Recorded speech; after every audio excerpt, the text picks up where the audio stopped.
Alors, je suis né le 23 mars 1933 à La Batute, à la limite des Landes des Pyrénées-Atlantiques, dans une famille de paysans métayers. C'est un petit village essentiellement rural et agricole, bien sûr, qu'il est devenu de moins en moins maintenant, mais à ce moment-là, en 1933, il devait y avoir 150 paysans, enfin, qui avaient une ferme.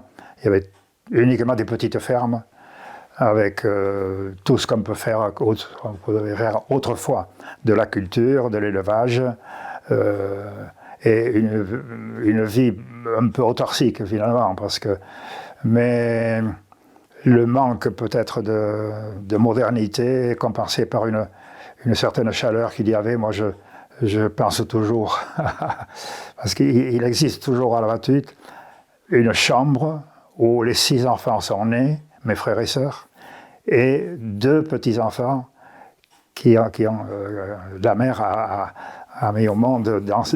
Donc on y va toujours, bien sûr, la famille existe toujours. Et cette chambre, c'est une espèce de sanctuaire dont je suis très, très reconnaissant à ceux qui le conservent, un peu comme quelque chose de plus ou moins sacré, quoi. Métayer, tu sais ce que c'est, je pense, il y en avait en Ténarèse. Métayer, mon père est venu de Saint-Cric-Chalosse, de Saint-Cric, non, pas Saint-Cric-Chalosse, Saint-Cric-du-Gave, de l'autre côté du Gave de Pau. Et ils étaient à ce moment-là pressurés par les propriétaires. Ils n'avaient pas droit d'avoir du bétail. Il y avait le partage des récoltes, bien sûr, à moitié ou 2/5, des redevances, le jambon, des poulets, etc. Et des corvées. Mon père, qui est né en 97, se rappelle très bien avoir vécu, il avait 14 ans, et il fauchait du foin avec son grand-père à lui. Et le mecedas, c'est-à-dire le régisseur du château, en pleine chaleur, en plein travail des ouvriers. Et il a dit en gascon, il parlait en gascon bien sûr, Heyong kekawana pikalo hei au castech. Il faut aller faucher le foin au château. Et lui, qui n'avait que 14 ans, mais qui commençait à avoir un peu de bec, il a dit, vous ne croyez, tout en gascon, bien sûr, vous ne croyez pas que c'est plus urgent ce que l'on fait là? Et le régisseur, il n'a rien dit, mais il a jeté un coup d'œil mauvais à son grand-père. Et quand il est parti, il a dit, eh bien, scoscio, le cas parlata au mestre. Il ne faut pas parler comme ça au maître. Les maîtres étaient... On s'arrêtait devant le maître à 6 pas pour ne pas être trop près de lui, etc. Alors, il a réussi à avoir une métairie en 1919, aussitôt après la guerre, et qui était en lambeaux, cette métairie, parce que les hommes étaient mobilisés, bien sûr. Il ne restait dans les fermes que des femmes, dont la métairie a été très, très réduite au strict minimum, quoi. Mais l'essentiel pour mon père, c'était pouvoir avoir du bétail à lui. Il aimait beaucoup le bétail. Et les vaches, par exemple, les vaches laitières, il disait qu'une vache laitière, elle fait au moins un veau, donc on a du lait, et en plus, elle travaille. Parce que chez nous, il n'y avait pas de bœufs. Tout le travail se faisait avec des vaches. On mettait 2 paires de vaches l'une derrière l'autre pour faire les travaux. Et c'est ça qui l'a sauvé, devenu 60 ans plus tard, mais dans les années 70, il était tout seul à la maison, toute la famille était dispersée, et il avait encore une vache. Et il trayait sa vache. C'était il est mort en 75, les années avant, et il était fier de cette vache qui était grasse. Mais c'est ce qui l'a sauvé parce que même avec une petite métairie, et très vite, la vigne a pris une grande importance. Dans la vallée du Gave, impulsé par un hybrideur que tu dois connaître à Armagnac, qui est né, il est né à Pérorade, et il a été instituteur c'est François Bacot. Il y a des cépages cultivés encore à Rognoas avec l'appellation Armagnac. Armagnac. Parce que le Bacot, comme c'est un hybride, il n'a pas le droit d'être vendu pour la consommation. C'est la seule exception. En Europe, il a fallu aller jusqu'à l'Europe pour avoir l'autorisation, à condition qu'il soit distillé assez tôt et qu'il ne soit pas vendu en vin, qu'il soit distillé pour faire de l'Armagnac. Et c'est un phénomène que les œnologues ou les savants ne savent pas expliquer. Quand on vient de distiller le Bacot, appelé Bacot 22 ans, il n'a pas un parfum comme on le souhaiterait dans l'Armagnac. Et puis au bout de 4 ou 5 ans, se produit un phénomène chimique ou je ne sais pas quoi dans le vin qui fait qu'il devient à ce moment-là un excellent Armagnac. Voilà, pour revenir à la Batute et à mon père, il a cultivé ce Bacot qui n'était pas encore interdit à ce moment-là, le Bacot 22 ans. Je ne veux pas dire qu'il a fait sa fortune, il a fait un bien-être quand même dans les années 40, après 40, 50. Bon, dans la famille, c'était pas la misère, et, tout en restant métayer, bien sûr, mais il assurait avec l'élevage et la vigne une relative aisance quand même dans son métier de paysan. Nous étions 6. 6, le premier est né en 22, je le redis souvent aux petits-enfants. En 22, mon père était arrivé à la Batute en 19, donc 3 ans après, il s'est marié. Et mon frère aîné, qui plus tard a fait le STO en Allemagne, mon frère aîné est né dans une maison où il n'y avait pas d'eau, pas d'électricité, pas de toilette bien sûr dans la maison, de la terre battue au sol. Difficile à imaginer, presque 100 ans après, comment on a pu vivre. C'était la condition de leurs parents, de leurs grands-parents. Depuis des siècles, ça n'avait pas trop bougé, la paysannerie, surtout chez les métayers. On travaillait sur place, on n'employait pas d'engrais, c'était le fumier, etc. C'était donc des conditions proches de l'autarcie, quoi. Donc l'aîné, c'est mon frère aîné, qui est né donc, en 22.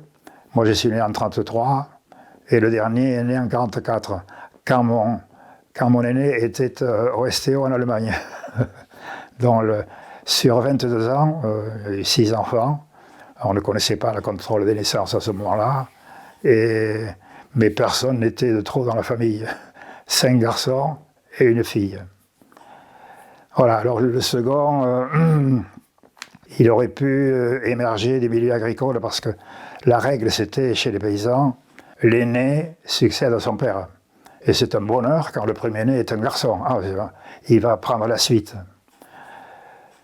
Mais mon père était un peu presque une obsession de la culture, alors qu'il était complètement ignare. Il n'a pas les certificats d'études.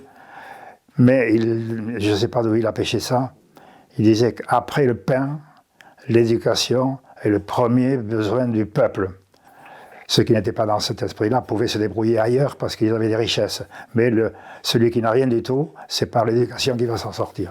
Et le deuxième garçon qui est arrivé en 27, mon père a voulu qu'il aille poursuivre les études. C'était inimaginable à ce moment-là.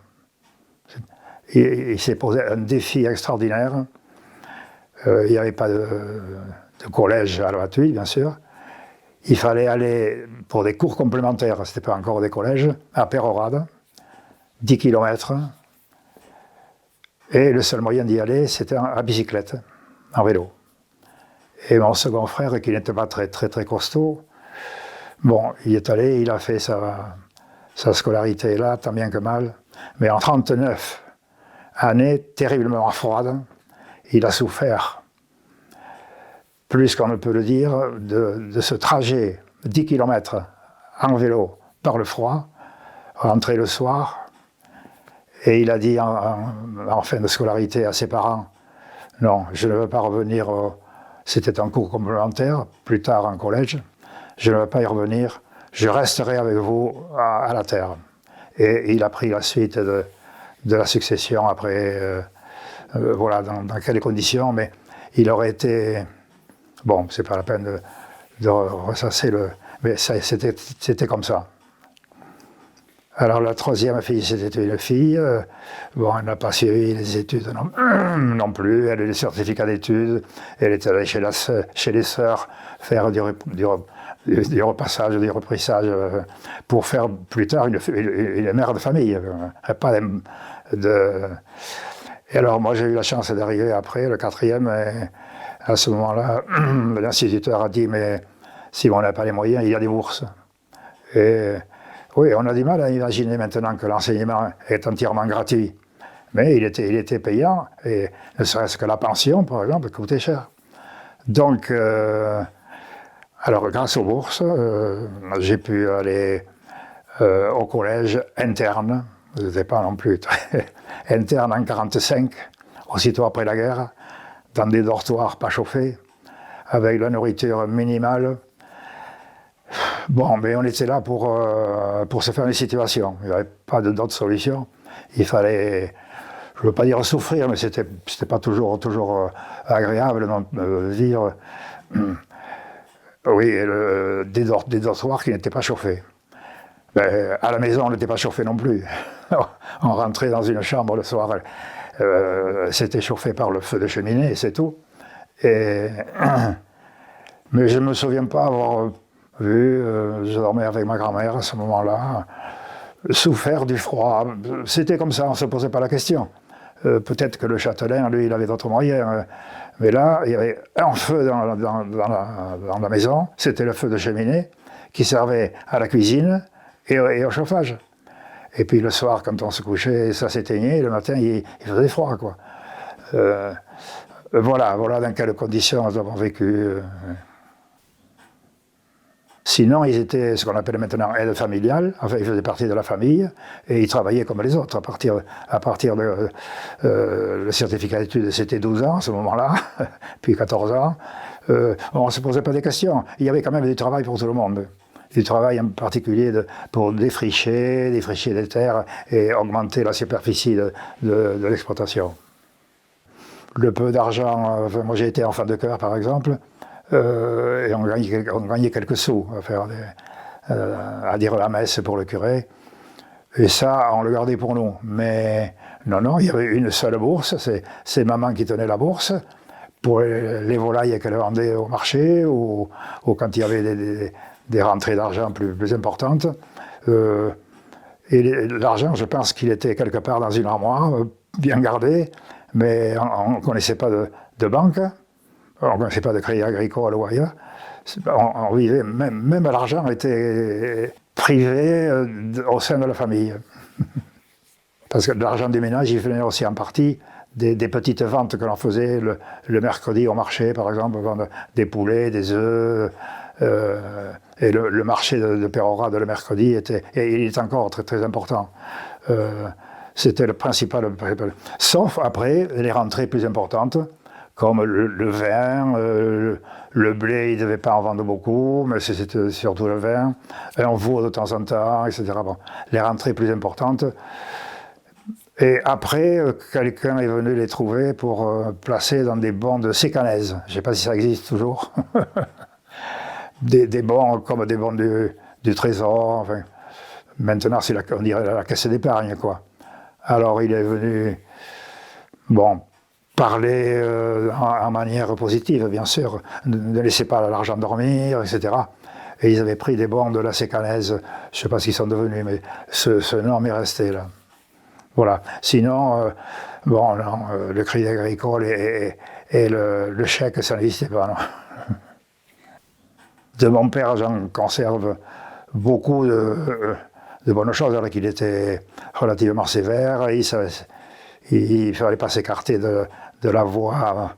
Il était lui-même d'une honnêteté parfaite. Donc, il y avait une règle qui était le moral, enseignée à la fois à l'église et chez le curé. Chez lui, il ne fallait pas s'amuser. Et on avait toujours quelque chose à faire. Tu n'as rien à faire, prends le balai et balaye la basse-cour. Des choses comme ça. On nous envoyait avec mon frère qui a 2 ans de moins, scier du bois, des petits rondins de bois qu'on met sur un chevalet, scier du bois avec le passe-partout. C'est pas ça? Non. Voilà, un d'un côté, l'autre de l'autre, et le passe-partout. Bon, pour dire qu'il n'y avait que le travail qui comptait. Et lui-même, il était costaud, mais aussi très, très ardent au travail. Et alors, un des souvenirs marquants que j'ai de lui, c'est plus tard, dans les années, il nous l'a raconté plus tard, ça, peut-être dans les années 39, peut-être, ou pendant la guerre, aussitôt après la guerre, oui, je vais dire pourquoi. Parce que le dentiste n'existait pas à ce moment-là. Enfin, les gens du peuple, ils n'allaient pas chez le dentiste. Les femmes, à un certain âge, elles étaient complètement édentées, les hommes aussi. Et prend une rage de dents à mon père un après-midi. Il dit, je ne peux pas rester comme ça. Il prend le vélo et il fallait aller à Pouillon à ce moment-là pour le dentiste. Et il se pointe là-bas en fin de matinée ou en fin de soirée. Et il lui dit, le dentiste lui dit, je suis désolé, bon, je ferme. Et papa lui dit, si vous saviez comment je souffre, vous essayerez de me soulager. Bon, allez, rentrez. Ils ont discuté, c'était des anciens poilus les deux, de la guerre de 14. Je ne veux pas dire qu'ils sont des copains, mais pour dire à quel point le menu du peuple était quand même réduit, quoi. Les soins dentaires, ça n'existait pas. Il n'y avait pas de pharmacie. Maintenant, les pharmacies, elles regorgent de choses. On avait un tube d'aspirine, on avait des choses comme c'est tout, quoi. Et c'est vrai qu'on a du mal à imaginer que ces gens-là, ils ont quand même survécu. Il y en a qui ont survécu plus ou moins bonnes conditions, bien sûr. Mais chez nous, c'était ça. Alors, papa, c'était le travail avant tout. Le travail et l'honnêteté. Bon, il avait été poilu, il avait vu la guerre de 14, il savait ce qu'il fallait penser de l'armée d'abord et des guerres en particulier. Il avait plus ou moins fréquenté après des milieux, et même sur le front, ils avaient entendu parler des mutineries de 1917. Il y avait les mutins de 14, ils sont connus, il y en a qui sont passés par les armes aussi. Mais quand il a vu comment se comportait la hiérarchie dans l'armée, il y en a qui sont morts, des capitaines ou des commandants qui sont morts aussi à la guerre. Mais leur comportement a été choqué complètement. Donc il n'a jamais assisté à une assemblée d'anciens combattants. Il a dit non, les anciens combattants, je sais ce que c'est. Et, bon, il avait une rigueur presque spartiate et de la vie en général, quoi. Voilà. Le jeu était considéré comme quelque chose d'inutile. Alors que le jeu dans l'éducation, moi j'étais instituteur après, le jeu fait partie de l'éducation, quoi. Là non, il fallait travailler, se reposer quand on était fatigué, mais ne jamais perdre du temps, quoi. C'était du temps perdu. Mais les enfants trouvent à s'amuser quand même. En allant à l'école, on allait à l'école à pied, bien sûr, l'école n'était pas très loin. Et de l'école, on allait au catéchisme à l'église qui n'était pas très loin non plus. Et entre les deux, il y avait une espèce de remblai. Et on s'amusait à monter sur le remblai et à sauter. Et les plus courageux, ils disaient, c'est le saut de la mort. Bon, et puis il y avait un fronton qui a été fait par la paroisse, un fronton privé, mais tout le monde y avait accès. Et très tôt, on a joué à la pelote basque. Pas avec la vraie pelote basque, plus accessible que pour des petites mains, la pelote basque qui est très dure. Voilà. Et puis on s'amusait entre eux. Et même les vieux, quand ils travaillaient entre eux, ils discutaient, ils racontaient des histoires. On ne peut pas dire qu'ils avaient... Après, le syndicalisme est arrivé pour pour faire que les choses bougent, dans le Bas-Adour en particulier. Et là, mon père a été syndiqué très jeune et il mettait beaucoup d'espoir dans le syndicat pour éduquer les gens qui ne l'avaient pas été et améliorer leurs conditions de vie. Et il a été un syndicaliste jusqu'au bout. Donc le travail ne manquait pas. Et puis c'est venu s'ajouter en hiver après le gavage des canards. Des oies, on n'en a pas eu beaucoup, mais c'est le gavage des canards. Et pour apporter un peu de bien-être, c'était aussi très, très abordable, très, très intéressant. Si on gavait 20 canards, il y en avait 10 qui étaient pour la vente, et 10 qu'on transformait à la maison en viande, mais on vendait les foies. Et moi, petit, j'ai jamais mangé de foie à la maison. On vendait parce que les foies se vendaient bien sur le marché de Pérorade, dans un panier très bien présenté. Donc ça a été un des moments aussi où, sans parler de bien-être, un mieux-être est arrivé en général dans toutes les familles des paysans. D'une manière générale, bon, quand on était le soir au coin du feu, bon, on n'avait pas trop de choses à se raconter peut-être non plus, on se chauffait bien, devant et derrière, et puis on partait au lit, quoi. Mais l'hiver, quand l'oncle de Paris venait, fils de paysan lui aussi, mais c'était un émigré de l'intérieur qui a fait sa vie à Paris, dans l'hôtellerie, dans des conditions intéressantes. Et quand il venait, c'est lui qui nous chantait en gascon, parce qu'il les avait apprises quand il était enfant, lui. Et là, oui, je me rappelle, elle était bercée sur un genou, en chantant une ballade, Hari Hari Shibalot. Elle est connue dans le milieu gascon. Et, un gosse qui a 3-4 ans, Sayassi, qui a un Shibalot, vient ici en cheval. Ça, c'est le cheval. On prend le gosse avec les deux mains et on le fait sauter légèrement. Hari Hari Shibalot, porte le ménage, Hari Hari Shibalot, porte le ménage en ta mugron. Je ne sais pas si je continue. Des mugrons in ta hayet, porte le ménage, des mugrons in ta hayet, porte le ménage et faut une pète. Alors le pète, il fallait l'amoindrir un peu parce que c'était pas poli, quoi.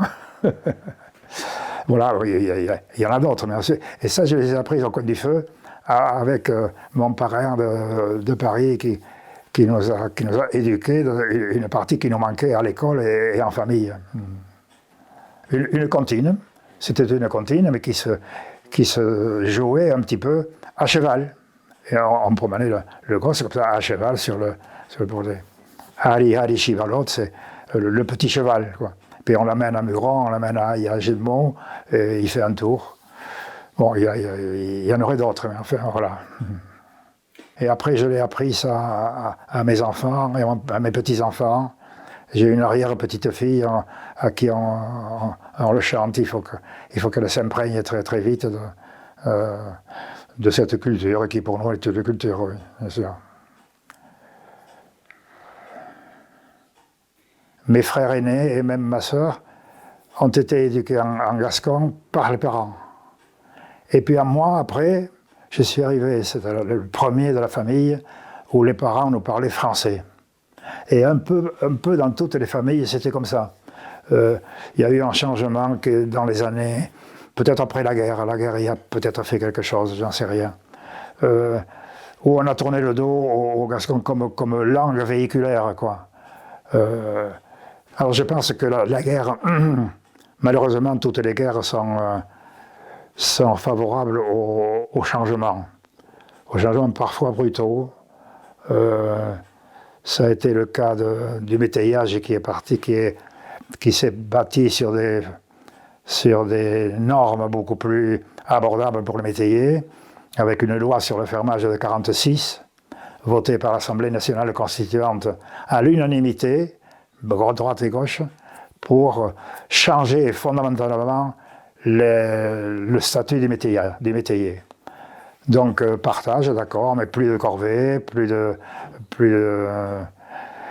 le bétail appartient au bétailler, bien entendu. Alors, ça c'est parallèlement, est-ce qu'il y a un lien? Je n'en sais rien. Mais le lien, on a décidé de tourner une page importante et le Gascon en a fait les frais. Parce que, pas tout de suite, mais dans les années, ça c'était 46, pendant 10 ans encore, puis après sont arrivés 20 ans. Les 30 Glorieuses, qui ont fondamentalement changé le monde paysan, et tout le monde bien sûr, mais les 20 années entre 60 et 80, c'était extraordinaire. Arriver des machines à laver, une salle de bain, bon, un peu comme il y a chez tout le monde maintenant, le minimum vital, quoi. Mais je crois que la langue, oui, elle a fait les frais de la modernisation du style de vie. Ça faisait un peu pegno de parler patois, voilà. On considérait au contraire que c'était déchoir de parler gascon.